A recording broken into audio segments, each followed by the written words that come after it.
Well, hello everyone.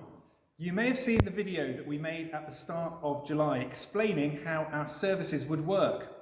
And services have been great in the church this last month. Really well attended, but still with enough room in the church for social distancing to take place. It's been great to be back together. Videos at home are okay, but the Christian life is about being together, about getting together with God at the centre of our gathering. And it's been great to see how eager the church family have been to gather on a Sunday. But I'm back in Holy Trinity this afternoon to talk to you about how we do Holy Communion. We're planning to have our first communion service on Sunday the 16th of August, and you'll be welcome to join us that Sunday, just as you are any other Sunday. You may be thinking, that's crazy. Holy Communion in a pandemic? Sounds risky to me. But what is danger? Many Christians would say a far greater danger than a virus is the spiritual danger of setting aside the command Jesus gave us to eat and drink in his memory. We hold the number one priority in life is living by his word and instruction. He didn't say, only do it when you think it's safe enough. And surely, if anyone can protect us from danger, it's the Lord. And if he's ever going to protect us, when would it be? Surely when we gather in obedience to his command, and when we say, the Lord is here, his Spirit is with us, as we do in the communion service. There's simply no way a virus could get us in this moment unless the Lord wills it. And if he wills it and allows it, well, what an assurance that is. It was meant to be. But whatever happens, we're always going to trust him with our lives and obey his command. So let me explain. The service will be a little different, given the times we live in and the rules introduced to try to look after us. And the idea of this video is to explain how the communion part of the service will work to reassure us that everything is being done according to the guidelines. It's also helpful when we make changes to know in advance what those changes are. That way, because you know what you're coming to, you can relax and enjoy the experience, rather than feel distracted because it's all new and you're sitting there wondering, well, what's going to happen, and worrying what you're supposed to do at any particular time. So the main thing you're going to notice is that, according to the rules, only the bread can be shared.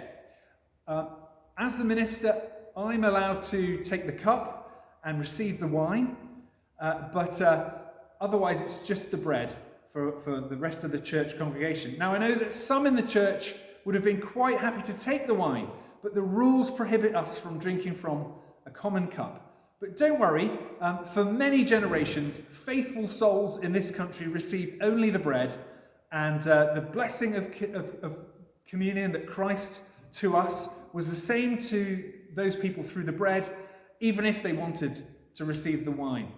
If the heart is eager to receive Jesus, then Jesus will make himself present to our hearts and souls, even if it's just through the bread. So there's two things I really need to explain, and that is the bit I do at the front, and then the distribution of the bread to the church. The first bit I'm going to do by myself, but to explain the distribution, I've got some helpers who you'll see shortly. And you'll notice that they're wearing masks. And that's because from this Sunday, the 9th of August, masks are mandatory in church. They're actually not if you're under 11 years old, as some of our actors are, but they're going to be playing the part of ordinary churchgoers. So to explain how the bread will be prepared or consecrated, well, I will, of course, first of all, use hand gel. So I'll use hand gel and make sure my hands are clean. The other thing you'll notice is that the bread will remain covered while I lead us in the communion prayer. So the only piece of bread exposed while I lead us in that part of the service is the bread that I take and break and that I eat. The rest of it will remain under the cloth during the until the distribution. So I'll thank God for his amazing loving kindness to us, his people, that by the death of Jesus for us, we can share in the life of Jesus, in the very life of God, even as weak and frail people. And then we come to the distribution. And shortly we'll stop the video, just a second, and we'll change the angle to show you what's going to happen then. But there'll be no pressure on anyone. There'll be a warm invitation, an exhortation to come forward and receive the bread. But no pressure. We never want to put people under pressure in church to do anything they're not comfortable doing. And so let's pause the video at this stage and I'll show you what we'll do next.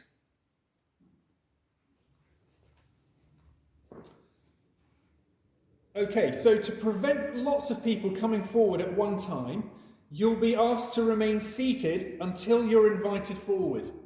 And then a warden or a steward will invite you forward one pew at a time. Now, if there are two people, they can come forward maintaining their distance. So here's a family group coming forward. They've been sitting together in the service, so they can receive the bread. And when that happens, there won't be any words spoken. They'll just simply be able to take their masks off.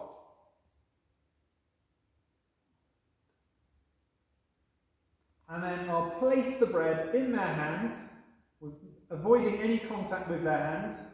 And then they can eat the bread and put their masks back on. And then they return to the pew.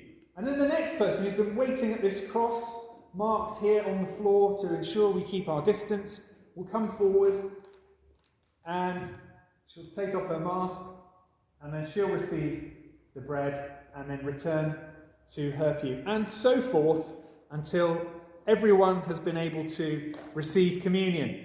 Obviously, if anyone's unable to come forward, then we will bring the bread to you in your pews. And that's really it. That's how we plan to do it. It's going to be such a special time. In our church, we haven't received communion together since the 8th of March. That will be more than 5 months when we finally come to share communion on the 16th of August. And we've looked forward to this moment when we can be back together, sharing the love and the presence of Christ together in the communion meal. We're following all the guidelines currently in place for everyone's peace of mind, so that we can obey the Lord and remember Jesus in the way that he's told us to do.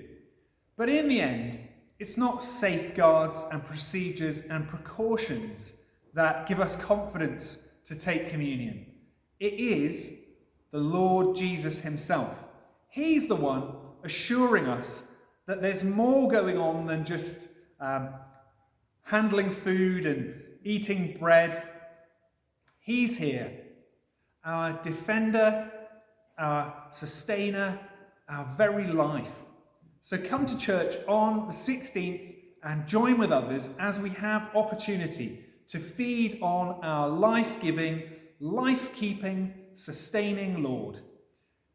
And we're going to eat by faith with thanksgiving together. See you then.